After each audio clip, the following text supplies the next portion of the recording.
Olá, bom dia! Está no ar o Boletim Pauta Aberta ao vivo para todo o Brasil.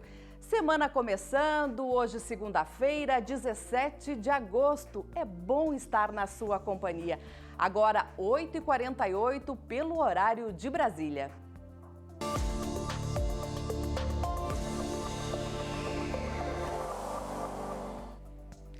Em memória das mais de 107 mil vítimas brasileiras da Covid-19 e por seus familiares, o arcebispo de Curitiba, Dom José Antônio Peruso, celebrou uma missa no Santuário Nossa Senhora de Guadalupe e Jesus das Santas Chagas. A celebração foi transmitida pela TV Evangelizar e também pelas redes sociais. Queridos irmãos, queridas irmãs, hoje celebra a Igreja a solenidade da Assunção de Nossa Senhora, mas também aqui no Brasil, em todas as igrejas católicas do Brasil, ontem era o dia especial, mas nós continuamos hoje a rezar pelas famílias enlutadas, as mais de 107 mil famílias enlutadas por terem perdido pessoas queridas em tempos de pandemia para a Covid. Antes de iniciar, cada um de nós pode lembrar alguma família que conhece, que hoje derrama lágrimas porque perderam alguém que amavam. O Ministério da Agricultura, Pecuária e Abastecimento reconheceu 6 estados como livres de febre aftosa sem vacinação. São eles Acre, Paraná, Rio Grande do Sul, Rondônia e regiões do Amazonas e do Mato Grosso. Para conseguir o reconhecimento, o estado deve se enquadrar dentro de requisitos básicos, como o aprimoramento dos serviços veterinários oficiais e a implantação de programa estruturado para manter a condição de livre da doença. Segundo o Ministério da Agricultura, com essa liberação, mais de 40 milhões de animais poderão ser exportados para mercados mais exigentes. Lembrando que o Brasil já é livre de aftosa, mas com vacinação. Com essa normativa do Ministério, a expectativa é que os preços melhorem para exportação em mercados como o Japão e Coreia do Sul. E agora vamos ver como fica o clima na sua região.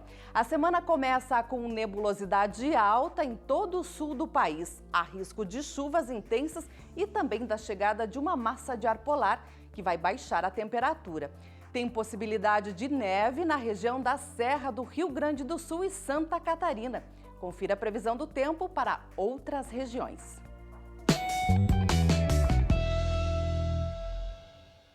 Nesta segunda-feira, a circulação de ventos vai favorecer a formação de nuvens carregadas sobre áreas do centro-sul do país. E uma massa de ar frio de origem polar influencia áreas do sul da região. Tem risco de geada no centro-sul do Rio Grande do Sul. A previsão para o norte e leste paranaense, região de Presidente Prudente, centro-sul e leste paulista, é de céu encoberto e chuva frequente. No noroeste paranaense, na região de Bauru, de Pirassununga, no sul fluminense, no centro-sul de Mato Grosso do Sul, norte do Amazonas e em Roraima, a previsão é de muita nebulosidade, poucos períodos de sol e chuva em alguns momentos do dia. Em praticamente todas as outras áreas do Amazonas, no norte do Pará, no Amapá, em Rondônia, no oeste de Mato Grosso, áreas do norte de Mato Grosso do Sul, norte paulista, no sul de Minas Gerais e na região dos Lagos, no Rio de Janeiro, o sol vai aparecer forte pela manhã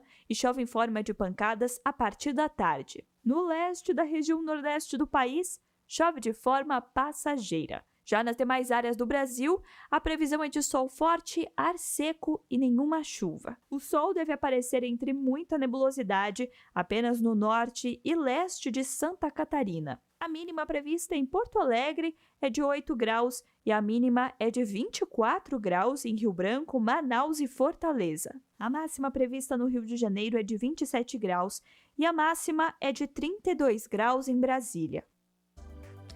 E a partir de agora, os planos de saúde são obrigados a cobrir os testes da Covid-19. A decisão foi tomada na última sexta-feira pela Agência Nacional de Saúde Suplementar. O teste detecta a presença de anticorpos IgA, IgG ou IgM no sangue do paciente, produzidos pelo organismo após a exposição ao vírus. Mas é bom ficar atento que a cobertura obrigatória só vale a partir do 8º dia do início dos sintomas para os segmentos ambulatorial, hospitalar e referência, conforme solicitação do médico. Com a demanda de trabalho home office, houve um aumento na busca por serviços de internet residencial. Só que as queixas desses usuários também aumentaram durante a pandemia. Acompanhe na reportagem. Os campeões em problemas foram os serviços de internet residencial, ou seja, a banda larga fixa. No total, 400 mil reclamações, 40% a mais que o semestre anterior. O aumento nas reclamações sobre a banda larga fixa pode ser associado à pandemia. Esse uso intensivo da rede doméstica, do ponto individual de banda larga, fez com que muitos problemas de qualidade que antes passavam despercebidos passassem de fato a incomodar o consumidor. Por causa da pandemia, Milton passou a trabalhar em casa e teve problemas com a instabilidade da velocidade da internet via Wi-Fi. A operadora me ofereceu um serviço extra, que seria o oferecimento de mais dados. Com a mudança do uso da internet dos escritórios para as residências, as operadoras garantem que têm buscado alternativas e investimentos tecnológicos para atender a demanda durante a pandemia. Mas a Anatel e os órgãos de defesa do consumidor orientam ao usuário que estiver insatisfeito a fazer a reclamação. O telefone da Anatel é 1331. Também é possível registrar reclamações em nosso site, que é www.anatel.gov.br/consumidor, ou baixar o aplicativo Anatel Consumidor, que serve para celulares Android e para celulares iPhone. As facilidades do mundo moderno estão conquistando os idosos, mas em tempos de pandemia é preciso tomar cuidado com as fake news, que são disseminadas nas redes sociais. É conversa que não acaba mais, tudo ali na palma das mãos e na ponta dos dedos. São mensagens de trabalho, grupos de amigos, família e por aí vai. Nos aplicativos chegam de tudo, piadas, papo sério e também muita mentira. Fazer um filtro do que é verdade e do que é fake nem sempre é uma tarefa simples, principalmente para as pessoas que já passaram dos 60 anos. Trabalho com venda, autônoma, então a gente usa muito o celular. Não acredita em tudo não, entendeu? A gente sempre fica esperto, Em tempos de pandemia, seu Alício, de 69 anos, confessa, já acreditou em cada coisa e até remédio indicado pelo WhatsApp ele já tomou. É tanto remédio ensinado pelo WhatsApp, tanto que a gente fica duvidando. Eu já fiz, mas não valeu nada. Fez o quê? Fez o remédio. Tomei, acreditei, mas eu acho que não valeu nada. Bom, se bem que eu também não peguei, Seu Dudair é mais desconfiado e quando tem dúvida faz questão de procurar a fonte das notícias que ele recebe. Já vou no Google, vejo se é aquilo lá mesmo, mas eu acredito que tem muito fake news sim, Mais de 30% que você vê ali é fake news. Para proteger a população idosa das notícias falsas sobre a pandemia do novo coronavírus, estudantes de medicina de Maringá, no noroeste do Paraná, criaram um grupo no WhatsApp para tirar dúvidas e ensinar os idosos uma forma mais saudável de usar o celular.